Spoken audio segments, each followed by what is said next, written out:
Height Bangladesh welfare অ্যাসোসিয়েশনের আয়োজনে Manchester Sylhet রুটে বাংলাদেশ বিমানের সরাসরি ফ্লাইট বাতিলের প্রতিবাদে সভা অনুষ্ঠিত হয়েছে।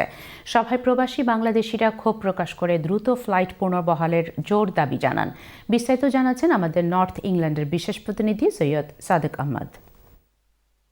ম্যানচেস্টার সিলেট রুটে বাংলাদেশ বিমানের সরাসরি ফ্লাইট বাতিলের প্রতিবাদে যুক্তরাজ্যের হাইড শহরে প্রতিবাদ সভা অনুষ্ঠিত হয়েছে।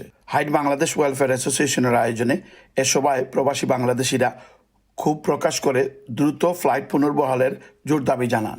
সংগঠনের চেয়ারম্যান আব্দুল মোসাব্বির এমবির সভাপতিত্বে ও সাধারণ সম্পাদক আলী রেজার পরিচালনায় প্রধান অতিথি হিসাবে উপস্থিত ছিলেন ওল্ডাম কাউন্সিলের deputy leader councillor Abdul Jabbar MB. আরও উপস্থিত ছিলেন সুরাবুর রহমান, আনসার উদ্দিন, মোবাশ্শরুল্লাহ, আসকুন্দর আলী, মানিক হাসান, মাহফুজ খান, আব্দুল সাদিক বশর ও মাহবুব খান মিশর সহ কমিউনিটির বিশিষ্টজনেরা।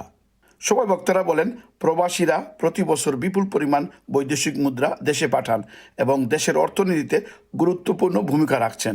প্রবাসীদের একটাই দাবি, ম্যানচেস্টার সিলেট সরাসরি ফ্লাইট অবিলম্বে পুনর্বহাল করতে হবে।